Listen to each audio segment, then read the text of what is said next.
Apakah tim terbaik dibangun dari orang-orang terbaik? Pertanyaan ini mungkin terdengar bodoh.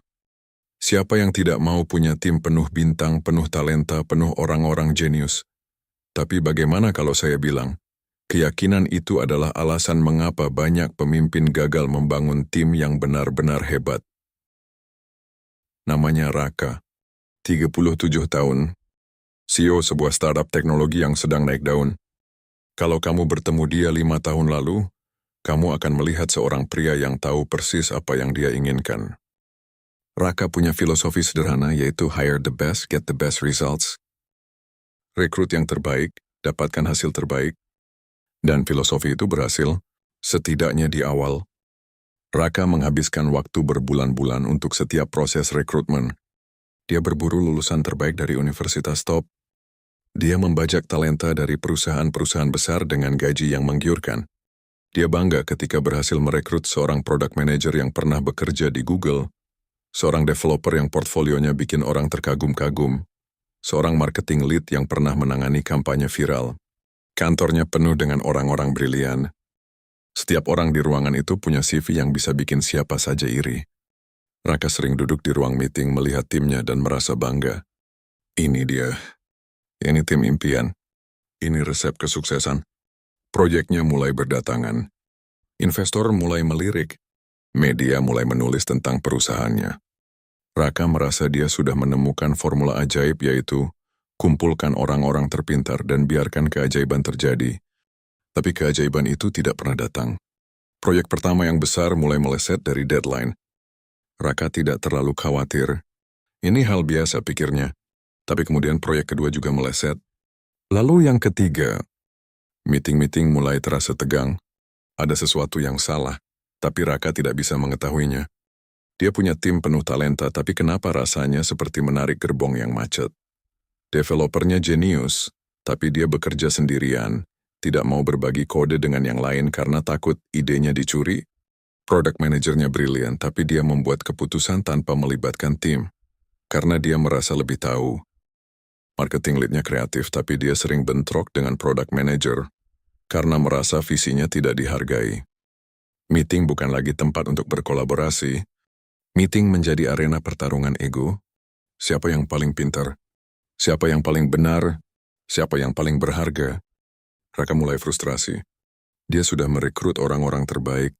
Dia sudah membayar mereka dengan baik. Dia sudah memberikan tools terbaik ke kantor yang nyaman, benefit yang kompetitif. Kenapa mereka tidak bisa bekerja sama?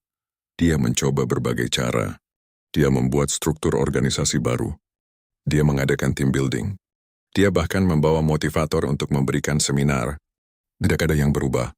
Proyek terbesar mereka akhirnya gagal total. Klien pergi. Investor mulai bertanya-tanya. Beberapa anggota tim mulai resign. Yang tersisa semakin tidak percaya satu sama lain. Raka duduk sendirian di kantornya yang gelap suatu malam. Dia lelah. Dia bingung. Dia merasa seperti sedang tenggelam. Dan semakin keras dia berenang, semakin dalam dia terbenam. Apa yang salah? Dia sudah melakukan segalanya dengan benar. Dia sudah merekrut yang terbaik. Atau mungkin, justru disitulah masalahnya. Malam itu Raka tidak bisa tidur. Dia terus memikirkan satu momen yang terjadi minggu lalu. Seorang junior developer, anak magang yang baru beberapa bulan bergabung, datang ke ruangannya. Anak itu terlihat ragu. Tapi akhirnya dia bilang sesuatu yang menohok. Dia bilang dia takut untuk bertanya. Takut untuk mengakui kalau dia tidak mengerti sesuatu. Karena di tim ini, kalau kamu tidak tahu, kamu terlihat bodoh. Kalau kamu salah, kamu akan dihakimi. Kalau kamu butuh bantuan, kamu terlihat lemah.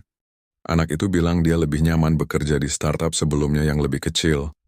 Dengan orang-orang yang tidak sepintar ini, tapi setidaknya dia merasa aman untuk belajar, untuk gagal, untuk bertanya tanpa dihakimi. Kata-kata itu terus bergema di kepala Raka. Dan tiba-tiba, seperti ada lampu yang menyala di ruangan gelap, Raka mengerti. Dia tidak membangun tim. Dia mengumpulkan koleksi bintang yang tidak mau berbagi panggung. Dia menciptakan lingkungan di mana orang-orang brilian bersaing satu sama lain, bukan bekerja bersama. Dia merekrut berdasarkan CV, tapi dia lupa bertanya, yaitu apakah orang ini bisa dipercaya, apakah orang ini punya nilai yang sama dengan kita. Apakah orang ini bisa membuat orang lain di sekitarnya menjadi lebih baik? Raka menyadari sesuatu yang menyakitkan, yaitu dia telah membangun tim yang penuh dengan orang pintar, tapi kosong dari rasa percaya. Tidak ada yang berani terbuka. Tidak ada yang berani minta tolong. Tidak ada yang berani bilang aku tidak tahu. Karena di lingkungan seperti ini, keterbukaan adalah kelemahan. Dan kelemahan akan dieksploitasi. Raka merasa seperti ditampar oleh kenyataan. Selama ini dia salah fokus. Dia mengira talenta adalah segalanya. Tapi talenta tanpa kepercayaan adalah seperti mesin-mesin canggih yang tidak tersambung satu sama lain. Masing-masing hebat tapi tidak menghasilkan apa-apa. Keesokan harinya Raka melakukan sesuatu yang tidak pernah dia lakukan sebelumnya. Dia mengumpulkan seluruh tim, dan dia memulai dengan mengakui kesalahannya. Dia bilang dia salah. Dia terlalu fokus pada talenta individual, dan lupa membangun fondasi yang lebih penting, yaitu kepercayaan. Dia bilang dia menciptakan lingkungan di mana orang takut untuk gagal. Dan itu adalah kesalahan terbesarnya sebagai pemimpin. Ruangan itu hening. Beberapa orang terlihat terkejut. CEO mereka, yang selalu terlihat percaya diri dan tahu segalanya, sekarang berdiri di depan mereka dengan jujur mengakui kegagalannya. Raka mulai mengubah segalanya. Bukan struktur, bukan strategi, tapi budaya. Dia mulai dengan hal sederhana. Setiap meeting dia memulai dengan bertanya, yaitu, apa yang tidak kamu mengerti? Apa yang kamu butuhkan bantuan? Dia sendiri yang pertama kali mengakui ketika dia tidak tahu sesuatu. Dia menciptakan ruang di mana tidak tahu adalah awal dari belajar, bukan tanda kelemahan. Dia mengubah cara dia merekrut. Bukan lagi hanya soal seberapa pintar seseorang, tapi apakah orang ini bisa bekerja dalam tim? Apakah orang ini punya nilai yang sejalan? Apakah orang ini bisa membuat orang lain merasa aman untuk berkontribusi? Dia mulai mengadakan sesi one-on-one yang lebih dalam. Bukan hanya soal pekerjaan, tapi soal apa yang orang-orangnya pedulikan. Apa yang mereka impikan. Pelan-pelan, sesuatu mulai berubah. Developer yang biasanya bekerja sendirian mulai berbagi kode dan meminta feedback. Product manager mulai melibatkan tim dalam keputusan. Marketing lead dan product manager mulai duduk bersama. Bukan untuk berdebat, tapi untuk mendengarkan. Meeting tidak lagi terasa seperti pertarungan. Meeting menjadi tempat di mana ide-ide bertemu, bukan ego. Proyek-proyek mulai selesai. Bukan karena orang-orangnya menjadi lebih pintar, tapi karena mereka akhirnya bekerja sebagai satu kesatuan. Ini adalah pelajaran yang jarang diajarkan di sekolah bisnis, yaitu tim terbaik bukan dibangun dari orang-orang terbaik. Tim terbaik dibangun dari orang-orang yang saling percaya. Bayangkan sebuah tim basket. Kamu bisa punya 5 pemain all-star, tapi kalau mereka semua ingin jadi hero, kalau mereka tidak mau passing bola, kalau mereka tidak percaya satu sama lain untuk mengambil shot penting, mereka akan kalah dari tim yang lebih biasa tapi solid.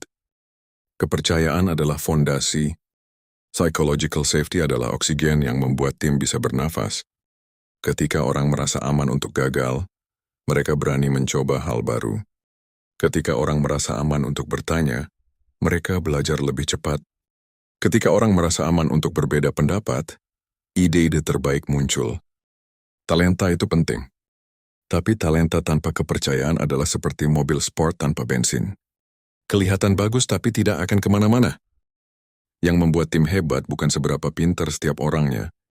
Yang membuat tim hebat adalah seberapa aman mereka merasa untuk menjadi diri mereka sendiri, untuk berkontribusi dengan cara mereka, untuk gagal dan bangkit bersama-sama. Nilai-nilai yang sejalan adalah kompas yang membuat semua orang bergerak ke arah yang sama. Kepercayaan adalah lem yang membuat mereka tetap bersama ketika jalan menjadi sulit. Raka belajar ini dengan cara yang paling menyakitkan. Tapi dia belajar. Setahun kemudian, perusahaan Raka tidak lagi punya tim dengan CV paling mengkilap di industri. Beberapa bintang sudah pergi, mencari panggung yang lebih besar. Tapi yang tersisa adalah sesuatu yang jauh lebih berharga, yaitu sekelompok orang yang saling percaya, yang punya nilai yang sama, yang berani terbuka satu sama lain. Dan mereka mencapai hal-hal yang tidak pernah bisa dicapai oleh tim All-Star sebelumnya. Karena pada akhirnya, pertanyaan yang benar bukan, siapa orang terpintar yang bisa saya rekrut? Pertanyaan yang benar adalah, Bagaimana saya menciptakan lingkungan di mana orang-orang biasa bisa melakukan hal-hal luar biasa bersama-sama? Mungkin sudah waktunya kita berhenti mengumpulkan bintang dan mulai membangun konstelasi. Karena bintang yang bersinar sendiri hanya menerangi dirinya sendiri. Tapi bintang-bintang yang terhubung menciptakan peta yang bisa memandu kita pulang. Tim terbaikmu bukan yang paling berbakat. Tim terbaikmu adalah yang paling saling percaya. Kalau kamu merasa video ini bermanfaat, jangan berhenti di sini. Bagikan ke orang-orang yang kamu pedulikan, karena mungkin mereka juga sedang berjuang membangun tim yang lebih baik.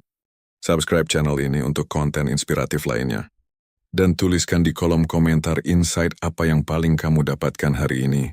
Sampai jumpa di video berikutnya.